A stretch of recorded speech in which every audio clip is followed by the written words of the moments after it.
Russia has become in a few years the fastest country in developing retail property in Europe.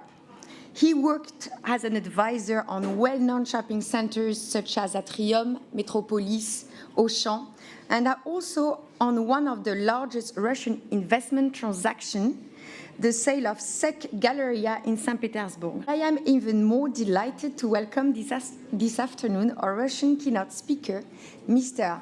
Maxim Karbasnikov, Head of Retail for Cushman & Wakefield, Russia. You have a real middle class in Russia. About 70% of the population of the household are making more than $15,000 per year. So it's very different than China, India, and Brazil. And this is also, for us, a key. 80% of what a Russian makes as money is spent into retail. Because mainly they own their apartments, sometimes they even have a dacha outside. So they are owners, and most of the disposable income are retail expenditure. So if we take the size, the income, and the share of retail expenditure, we see that Russia is a country in size. We are talking about $530 billion spent yearly, comparable to France. Well, maybe, okay, we don't take France as an example, but Germany, and much bigger than the UK. Moscow, it's more than a capital. It's one of the key cities in the world with New York, London, Tokyo. But Moscow, if we see in terms of retail, it's much more a country inside the country. In terms of, again, retail sales, we see that all what is generated in Moscow is the equivalent of half of Spain. It's the equivalent of Poland, which is important because a lot of retailers are also coming from Poland. It's twice more than Denmark. It's 3 times much more than Portugal. And what we see, when we see in terms of retail sales per capita, Russia is doing relatively good, but Moscow is very much, it's above France as an average. So people, again, in Moscow, it's 15 million inhabitants officially, and they spend more money than French do. What we see and what we have seen over the past 18 months, yeah, there is a strong what I call fly to smaller cities.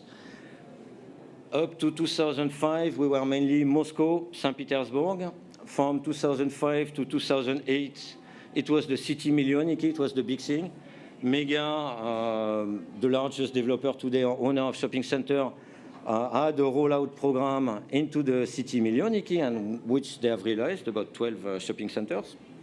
Now what we see, and especially because there is a demand also from the retailers, we need to go, or we are going into the smaller cities. You have cities like Surgut, for example, where we have just opened a project with Renaissance. Surgut is 500,000 inhabitants. It's disposable income which are higher than Moscow. So people, it's cold and right, it's not very pleasant as an environment, and people have basically nothing to do than to buy cars. Alors you see people with like 3, 4, 5 cars. They have nothing else to do, right? We have opened this shopping center with Renaissance. It's a great success. It's a project where we have Inditex, all the Inditex, H&M, OK is the hypermarket. Very strong project, 65,000 square meter GLA, fully leased at the opening.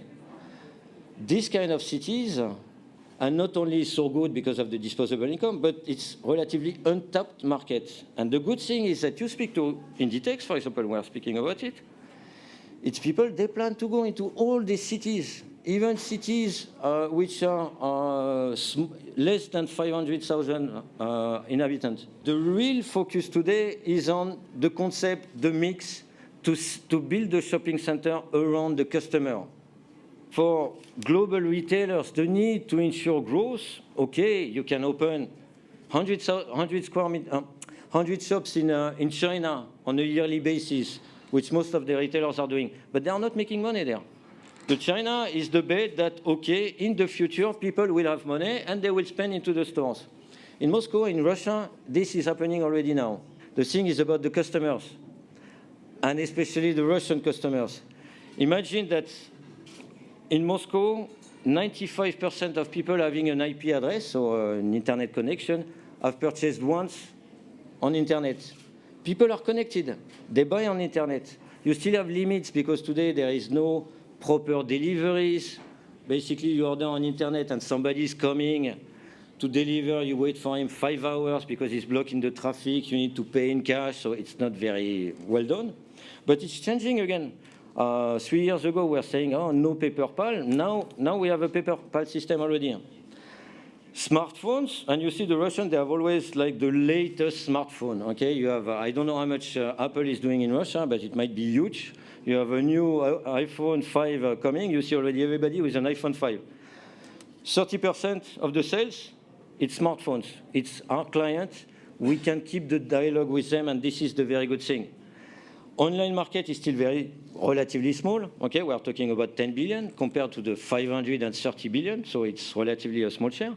But it's growing at 25% on a yearly basis. So we are getting there also. Customers, consumers.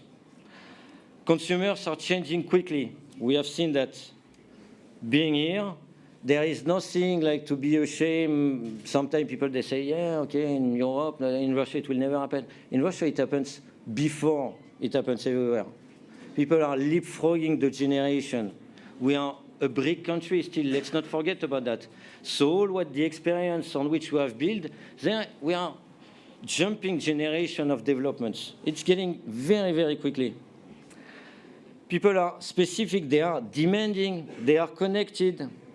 And we, as people from the real estate, we understand what are the challenges in the coming 5 years in terms of location, to make sure when I open a store in Surgut, I'm able to ensure the deliveries. I have the salespeople who are smiling, because in Surgut, people are asking exactly the same than anywhere else. Smaller cities, new format. Today, clearly, we see the factory outlet. Retail parks, it's something today that we haven't seen. Is it going to happen? Yes, because the development are also driven by the occupiers, the Auchan, the Leroy Merlin. We see that Russia is changing, but we see especially that it's a challenge on the one hand, but on the other hand, Russia, by all what I said, is, I guess, one of the best opportunities we have today.